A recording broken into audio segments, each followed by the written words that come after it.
সংশ্লিষ্ট কর্তৃপক্ষের অনুমতি ছাড়া ভবন নির্মাণ করে এবার ফেঁসে যাচ্ছে ইউনাইটেড গ্রুপ। আওয়ামী লীগ সরকারের আমলে অন্যতম সুবিধাভোগী এই শিল্প প্রতিষ্ঠানকে এখন গুনতে হবে মোটা অঙ্কের জরিমানা। কয়েক দফা চিঠি চালাচালির পর রাজধানীর উন্নয়ন কর্তৃপক্ষ রাজুক এই সিদ্ধান্তে যাচ্ছে। রাজুকের আগামী বোর্ড সভার পর তা বাস্তবায়ন হতে পারে। ইউনাইটেডকে জরিমানার বিষয়টি রাজুকের একাধিক সূত্র ঢাকা টাইমসকে নিশ্চিত করেছে। ইউনাইটেড গ্রুপ রাজধানীর ভাটারার মাদানী এভিনিউয়ে সুবিশাল 5 তলা ভবন নির্মাণ করে তাদের বাণিজ্যিক কার্যক্রম চালাচ্ছিল। পতিত সরকারের আমলে আইনের বৃদ্ধাঙ্গুলি দেখিয়ে গড়ে তোলা হয় ভবনটি, যা বানাতে রাজুক থেকে অনুমোদন নেয়নি তারা।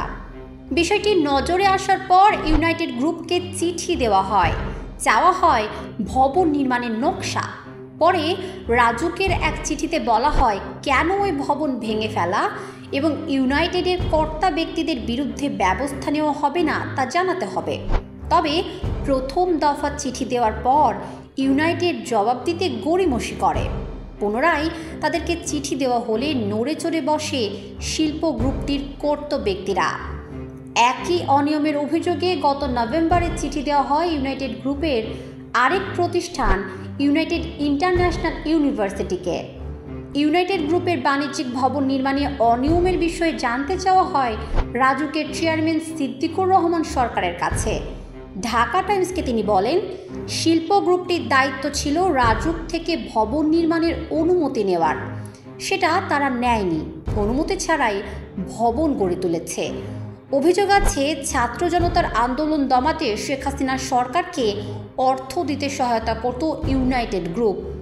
আন্দোলন চলাকালে 19 জুলাই প্রগতি সরণির শাহজাদপুর বাসতলায় গুলিবিদ্ধ হয়ে মারা যান বাহাদুর হোসেন মনির। 30 সেপ্টেম্বর গুলশান থানায় ইউনাইটেড গ্রুপের প্রধান উপদেষ্টা হাসান মাহমুদ রাজা, চেয়ারম্যান ও এমডি মঈনুদ্দিন হাসান রশিদ ও গ্রুপের কর্মকর্তা কর্নেল অবসরপ্রাপ্ত আফজালের বিরুদ্ধে হত্যা মামলা হয়। মামলাটি তদন্ত করছে ডিবি পুলিশ। রাজুক চেয়ারম্যান বলেন, ভবন নির্মাণের রাস্তা থেকে কতদূর দূরত্ব রাখতে হবে, সঠিক নিয়ম মেনে ভবন গড়ে উঠেছে কিনা, এসব আমরা মডার্ন প্রযুক্তি ব্যবহার করে দেখব। প্ল্যান সবাই বিল্ডিং করছে এবং প্ল্যানগুলো আমাদের জমা দেয় না, তাই নিজের করে ফেলছে। তো আমরা বলছি যে এটা রাস্তা থেকে যে নিয়ম কানুন কত দূরে থাকতে হবে, স্ট্রাকচারাল প্ল্যান যেটা আছে, আমরা আমাদের এখন মডার্ন যন্ত্রপাতি আছে, সব দেখবো সব ঠিক আছে কিনা। যে ঠিক থাকে মানে একটা বড় ধরনের ফাইন করে আমরা একটু এটা নিয়ে নিব। আমরা একটু বেশি দিব, যে দিলে কেন করলো, কমিটি আছে তারা দেখে তারপরে উপস্থাপন করবে, আমরা বোর্ডে আলোচনা করে ঠিক করে নেব। যদি সব ঠিক থাকে তাহলে অনুমতি না থাকায় মোটা অঙ্কের জরিমানা করা হবে। এছাড়া তারা দীর্ঘদিন ধরে আমাদের সঙ্গে যোগাযোগ না করে কার্যক্রম চালাচ্ছিল, তাই জরিমানা বাড়বে।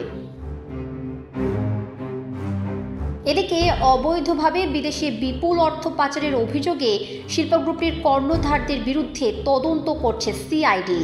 আইনের ব্যত্যয় ও অনিয়ম করে বিদ্যুৎ কেন্দ্র সহ নানা প্রতিষ্ঠানের কার্যক্রম চালানোর অভিযোগ আছে তাদের বিরুদ্ধে।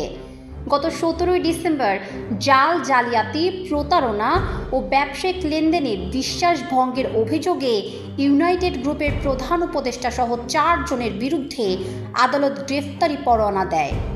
পরে তারা জামিন নেন। এ বিষয়ে ইউনাইটেড গ্রুপের বক্তব্য জানতে চাওয়া হলে কারো সাড়া পাওয়া যায়নি।